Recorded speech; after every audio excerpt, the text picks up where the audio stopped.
नमस्कार बंधुरा home of test चैनेले आपनादेर सबाइके स्वागत। आज के खूब कम जिनिस दिए आमी किशमिश दिए एक कातला माछेर कालिया रेसिपि करे देखाच्छि।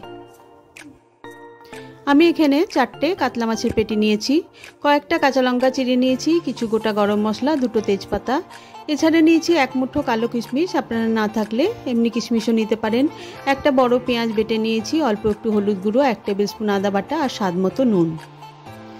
আমি এবার মাছগুলো ভেজে নেব। তার জন্য কড়াইয়ের মধ্যে দিয়ে দিলাম বেশ কিছুটা পরিমাণে সরষের তেল। তেলটা আমার ভালোমতো গরম হয়ে গেলে দিয়ে দিলাম সামান্য নুন, যাতে মাছগুলো ভাজতে গিয়ে তেলটা না ছেটে।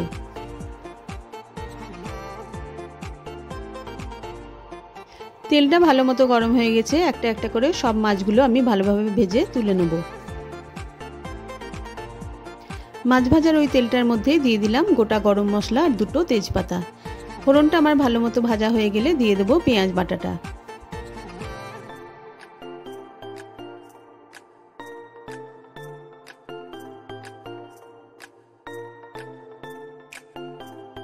এরপরে আমি দিয়ে দিলাম সামান্য একটু নুন, তারপরে কিছুক্ষণ কষে নিলাম। কষে নেওয়ার পর দিয়ে দিলাম আদা বাটাটা।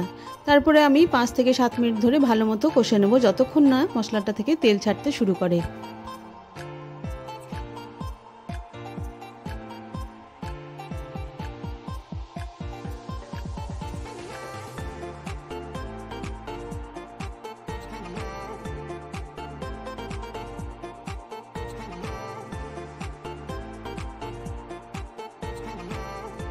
মশলাটা আমার ভালোমতো কষে নেওয়া হয়ে গেছে। এরপরে দিয়ে দিলাম 1 গ্লাস গরম জল আর চেরা লঙ্কাগুলো।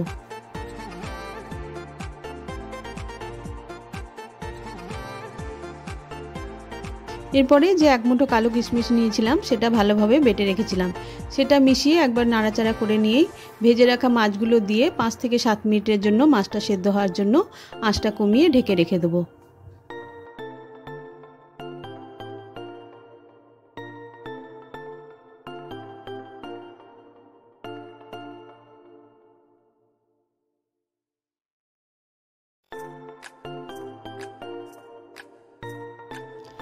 पाँच 7 मिनट আমার হয়ে গেছে। ঢাকাটা খুলে একবার মাছগুলোকে উল্টে দিলাম।